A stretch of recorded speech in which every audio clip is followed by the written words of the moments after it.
వాళ్ళ తమ్ముడు నన్ను పవన్ కళ్యాణ్ గారు గ్రహించి నాకు ఒక ఎమ్మెల్యే సీట్ ఇచ్చి నన్ను ఇవాళ ఈ పొజిషన్ తీసుకున్న చిరకాల కోరిక తీరే విధంగా, అది కూడా దేశంలో అత్యధిక మెజార్టీతో ఎవరైతే గెలిచే విధంగా ప్రజలు నన్ను దీవించారు.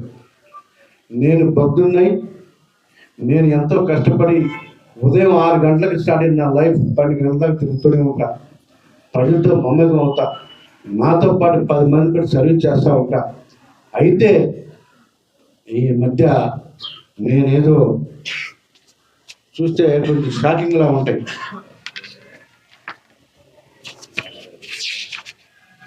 ఒక సాక్షి అన్నది ఒక వ్యభిచార పత్రిక లేకపోతే ఒక వ్యభిచార ఛానల్ అంటాను. వాళ్ళ దగ్గర ఉన్నప్పుడు నేను దేవుణ్ణి, పార్టీ మారితే దేవుని అయిపోతాం. ఇది ఎక్కడ నేను ఏమైనా ఏంటి అధికారులకు అడ్డుగోలుగా సంపాదన, నేను దానికి ఆన్సర్ చేస్తున్నాను.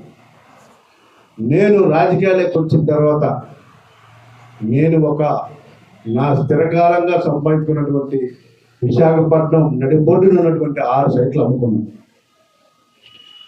నేను ఎంతో కష్టపడి సంపాదించుకున్న 60 ఎకరాల ల్యాండ్ అమ్ముకున్నాను. సభాగా 60 ఎకరాల ల్యాండ్ నేను ఎక్కడా కూడా ఒక్క గజం కూడా కొన్న పరిస్థితి లేదు. నేను అడ్డుగోలుగా సంపాదిస్తే నేనెందుకు అమ్ముకుంటాను? ఇది రాసినటువంటి యదవులకి కనీస జ్ఞానం ఉండాల.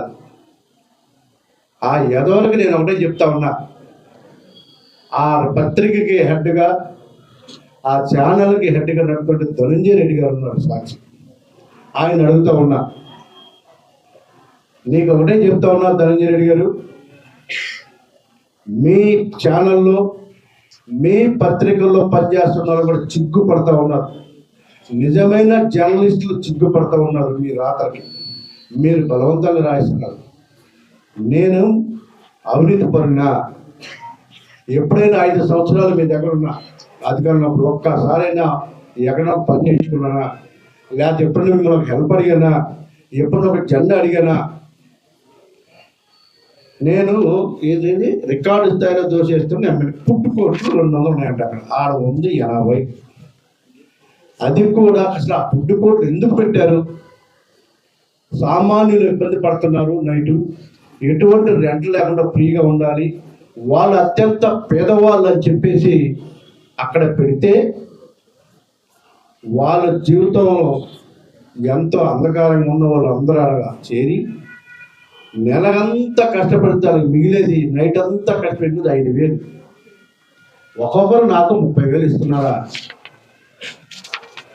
నా రాజకీయ జీవితంలో ధనంజయ రెడ్డి, నీకు మీ ఓనర్కి చెప్తున్నా, మీరు ఒక అమ్మకు పుడితే, మీ నాన్నకి నువ్వు పుడితే నేను ఛాలెంజ్ చేస్తున్నా, ఎక్కడన్నా టీ తాగినట్టుగా చూపించినా నేను రాజకీయాలు తప్పుకుంటా.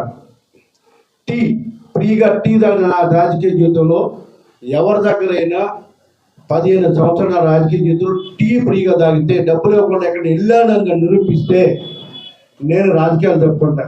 నువ్వు మీ నాన్నకి నిగరంగా పుట్టావని ఒప్పుకో, నా ఛాలెంజ్ తీసుకో, నా ఛాలెంజ్ తీసుకో. రాసినోడికి చెప్తున్నా, నా ఛాలెంజ్ తీసుకోండి.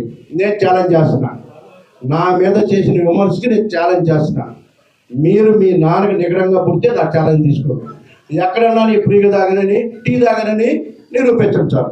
టీ లంచాలు 3,000 30,000 కాదు. నేను చెప్పనా, నేను నోరు తెలిస్తే నువ్వు అరగంటలో జైలుకి వెళ్తావు. అరగంట పాఠ్య పుస్తకాలు గుర్తు చేస్తా చూసుకో. పాఠ్య పుస్తకాలు ప్రింటింగ్ ఎంత తీసుకున్నావు? గుండెల్లో రైలు పరిగెడితే నేను నోరిపించి నీకు ఎంత తీసుకున్నావు? ఎక్కడ తీసుకున్నావు? స్పాట్ చెప్పాలా? ఎవరి దగ్గర తీసుకున్నావు చెప్పాలా? చిక్కు. ఇంక మళ్ళీ జీవితంలో నువ్వు బయటకు రాలేవు. దొంగలకే దొంగలు. కామరాజు గారి కాడ ఎంత తీసుకున్నారు తెచ్చా చెప్పాలా?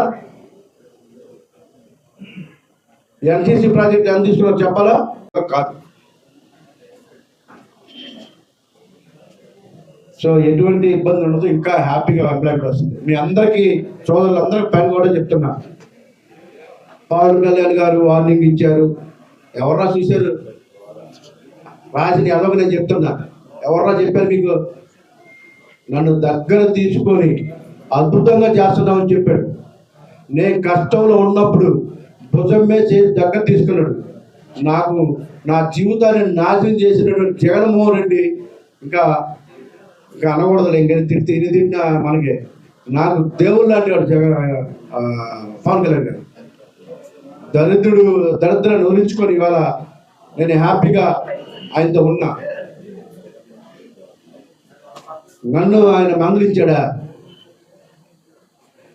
కష్టంలో ఉన్నప్పుడు ఆకలేసినప్పుడు అన్నం పెడితే దేవుళ్ళగా భావిస్తాం. కష్టంలో ఉన్నప్పుడు దగ్గర తీసినాడు కూడా దేవుడే. నా దృష్టిలో నాకు పవన్ కళ్యాణ్ గారు దేవుడే.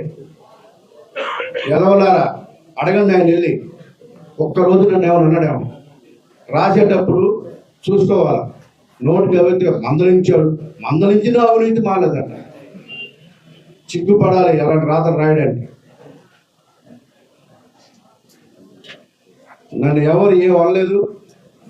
నా వర్క్ని నా స్టైల్ నుంచి హ్యాపీగా ఉన్నారు పవన్ కళ్యాణ్ గారు. అలాంటి రాతల్ని దయచేసి ఎవరు నమ్మద్దు. ఎవరికైనా విశాఖపట్నం జర్నలిస్ట్ అందరికీ 24/7 అందుబాటులో ఉంటా.